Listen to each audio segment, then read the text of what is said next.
Bismillahirrahmanirrahim. Assalamualaikum warahmatullahi wabarakatuh. Kembali lagi bersama Bapak Oriza di channel Guru Masa Kini. Oke anak-anak, hari ini kita akan belajar mengenai jenis dan cara penanggulangan cedera. Bagaimana kabarnya Anda semua? Semoga dalam keadaan sehat ya. Mari kita awali kegiatan hari ini dengan berdoa bersama. Semoga Tuhan memberikan kesehatan dan perlindungan kepada kita semua. Berdoa dipersilahkan. Berdoa dicukupkan. Anak-anak semua selalu laksanakan protokol kesehatan 3M, yaitu mencuci tangan, memakai masker, dan menjaga jarak agar kita terhindar dari penyakit COVID-19. Tujuan pembelajaran hari ini yang pertama adalah menunjukkan jenis-jenis cedera dalam aktivitas fisik dan kehidupan sehari-hari. Yang kedua, menjelaskan jenis-jenis cedera dalam aktivitas fisik dan kehidupan sehari-hari. Adapun peta konsep materi kali ini akan ada dua materi inti yang akan kita pelajari. Yang pertama mengenal jenis-jenis cedera. Jenis-jenis cedera ini terbagi menjadi dua. Yang pertama ada jenis-jenis cedera dalam aktivitas fisik atau aktivitas olahraga. Yang kedua jenis-jenis cedera dalam aktivitas sehari-hari. Lalu materi besar yang kedua yaitu cara menanggulangi cedera dalam aktivitas sehari-hari, yang terdiri dari pertolongan pertama pada orang yang mengalami cedera. Yang pertama luka iris, luka memar, luka lecet, luka tusuk, dan terakhir luka gigitan. Hal pertama yang akan kita pelajari yaitu definisi cedera. Kira-kira apa itu cedera?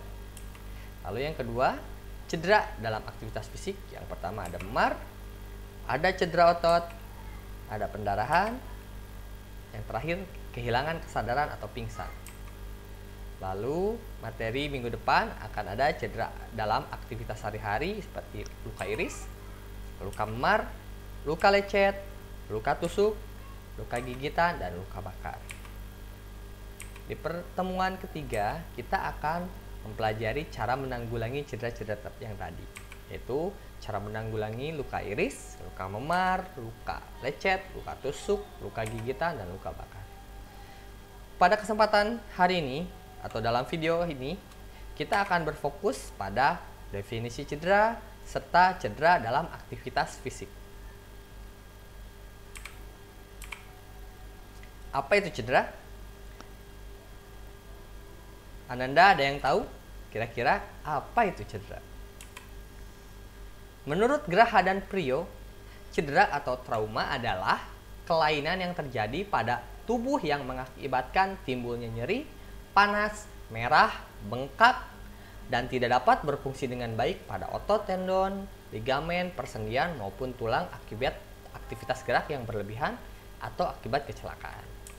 Jadi, cedera dapat diartikan sebagai keadaan bagian tubuh yang mengalami gangguan dan menimbulkan rasa sakit. Akibat cedera, gerak tubuh kita menjadi terhambat. Cedera dapat dialami seseorang saat beraktivitas fisik atau saat beraktivitas sehari-hari. Oleh karena itu, sebelum beraktivitas, kita hendaknya selalu berdoa dan melakukan pemanasan.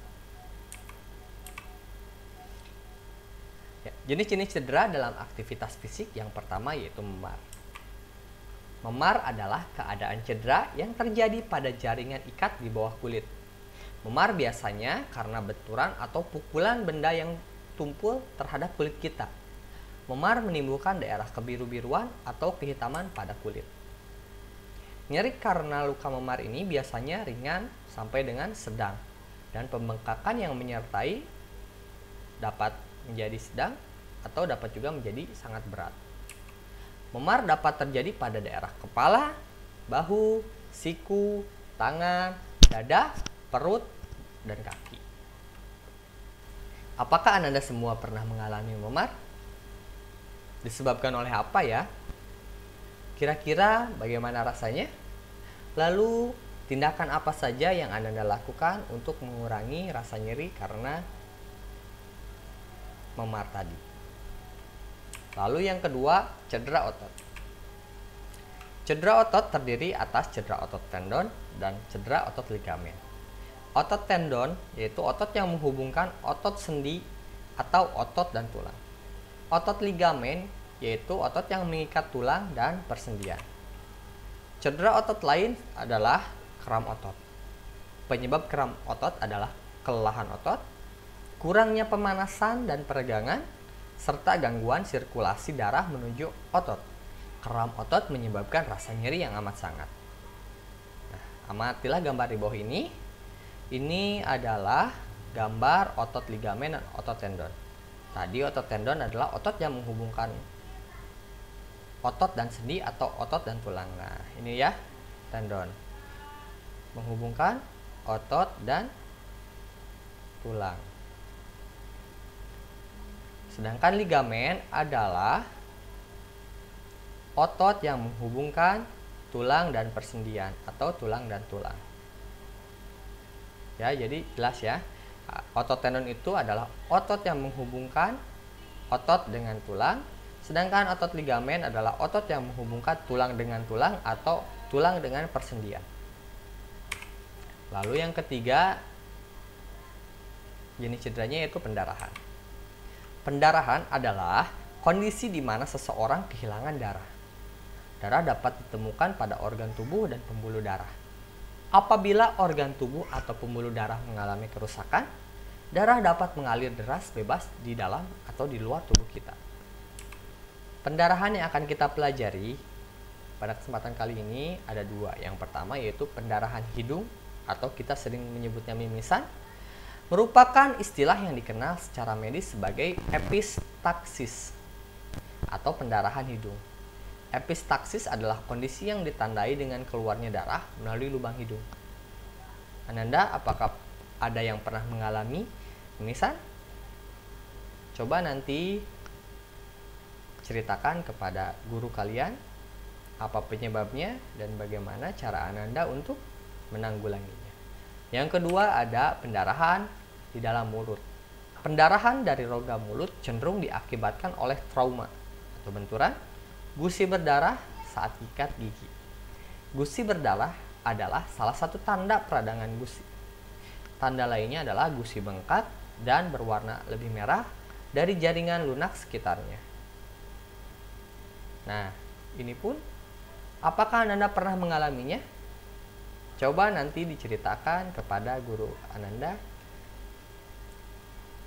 kenapa hal itu bisa terjadi dan bagaimana Ananda menanggulanginya. Lalu yang terakhir yaitu ada jenis cedera dalam aktivitas fisik berupa kehilangan kesadaran atau pingsan. Mengapa seseorang dapat pingsan?